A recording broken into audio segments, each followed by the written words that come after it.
महीने बाद हमारा भी भाई हमने बात भूल जाए, एक बार चक्कर हुए हमने भूल जाता हूँ। 3 एमएलए ने तारीफ वो लड़ाई लड़ी है विधानसभा में, बाहर बैठ के इतिहास उठा के देख लो, आज तक किसी ने तुम्हारी लड़ाई नहीं लड़ी। इंशाल्लाह आगे कैसी तुम्हारी लड़ाई लड़ेंगे, तुम्हारी चौकीदारी की है। ये तो बोलते हैं बीजेपी वाले झूठ चौकीदार, असल 3 चौकीदार तो हम हैं आपकी जो चौकीदारी करते हैं। हम चाहे पिट ले मर ले कुछ भी कर ले, लेकिन इंशाल्लाह तुम्हारे पास आंच नहीं आने देंगे, चाहे कुछ भी हो जाए। सभी पत्रकार बंधुओं, प्रिंट मीडिया बंधुओं, सभी इस प्रोग्राम में आए मेरे बहुत बुजुर्ग दोस्तों, खासकर मेरे नौजवान साथियों, सबसे पहले आप लोगों को अच्छी तरह पता है कि 25 मई को मतदान होने जा रहा है, और ये एक ऐसा मतदान है जो देश का सबसे बड़ा मतदान है। जिस तरह से बीजेपी सरकार इस बार नारा लगा रही है अपनी बार 400 पार, वो क्यों लगा रही है आपको पता है कि भीमराव अंबेडकर जी ने एक संविधान बनाया था जिसमें अपने सब हक की बात कहने का अधिकार दिया था, वोट डालने का अधिकार दिया था, जो हम ये बोल रहे हैं इनका अपनी बात रखने का अधिकार दिया था। लेकिन ये सरकार के एमपी कह रहे हैं कि अब ये 400 बार आगे तो हम इस संविधान को, लोकतंत्र को ही बदल देंगे। आपके सामने एक आदरणीय प्रधानमंत्री ने किस तरह के भाषण दिए हैं कि यहाँ तक कि बहन बेटियों के मंगलसूत्र को भी अटैक किया है उन्होंने। हमको ये कहा गया कि ये घुसपैठिया है, बहुत दिन के बच्चे होते हैं, और जो मन में आया है उस तरह की सी राजनीति के मेरे ख्याल से किसी भी आज तक देश के प्रधानमंत्री ने ऐसी बात नहीं की, तो इस बार बात की। ये बताओ 1947 में जब आप लोगों को सबको पता है कि देश का बंटवारा हुआ था और हम मुस्लिम्स को ये चॉइस दिया, तो हम बांग्लादेश जाए या दूसरे पाकिस्तान में जाए, किसी को चॉइस नहीं थी। लेकिन यहाँ के मुसलमानों ने इस देश में राज, देश की रक्षा की, और इस देश की रक्षा करते रहेंगे। हम घुसपैठिया नहीं है इस देश में। मैं ये कहना चाहता हूँ आपको कि हमारे देश के मुसलमानों ने इस देश को आजाद कराने में सबसे बड़ी भागीदारी निभाई थी, तो मुसलमानों ने इस देश को आजाद कराने में निभाई थी। आपको पता है महात्मा गांधी ने कहा था कि मुस्लिम जैसे, खासकर मेव जैसे हमारे पास आदमी हो जाए तो हम हिंदुस्तान को 24 घंटे में आजाद करा लेंगे। हमको घुसपैठिया कहते हैं, हम घुसपैठिया नजर आते हैं इनको।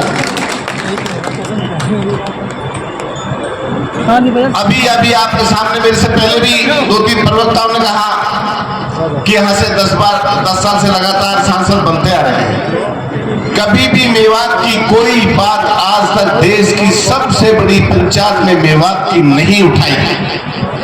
सिर्फ और सिर्फ मेवात की वोटों को लेने के लिए लोग मेवात को याद करते हैं।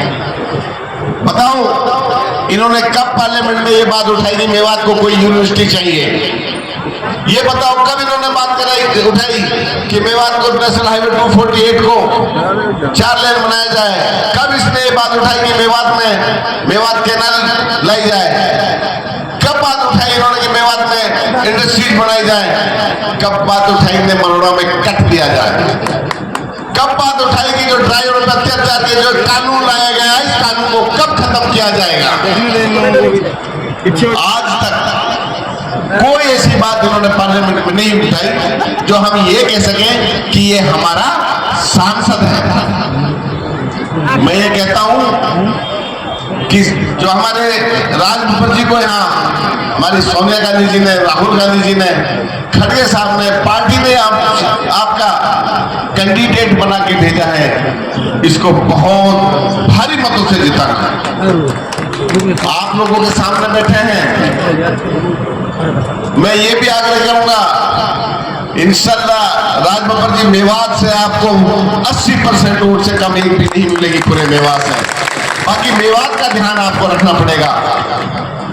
हमारे मेवात कहते हैं कि हमें उल्हाना काम मत दीजिए, उल्हाना देख रहा हम आप ना हमारे जूता पड़ेगा।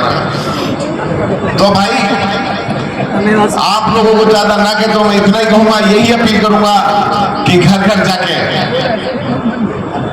हर आदमी को 25 तारीख को समझाना है, एक एक वोट कांग्रेस को देना है। गांव में 100 की 100% वोट कांग्रेस को करनी है।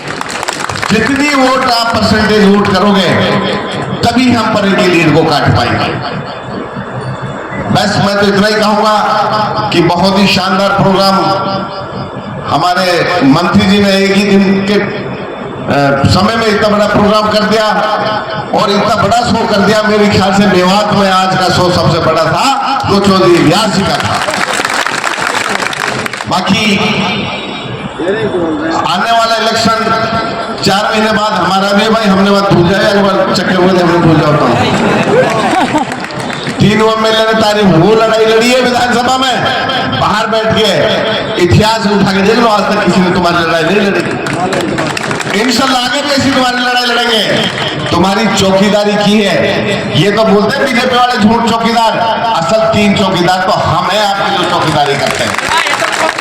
हम चाहे पिट ले मर ले कुछ भी कर ले, लेकिन इंशाल्लाह तुम्हारे पास आंच नहीं आने देंगे चाहे कुछ भी हो जाए। और आने वाली तारीख 25 को ये आश्वासन दो सभी बैठे कि हाथ उठा के कि हम सारे वोट ज्यादा से ज्यादा इंशाल्लाह। मुझे बहुत उम्मीद है। अस्सलाम वालेकुम।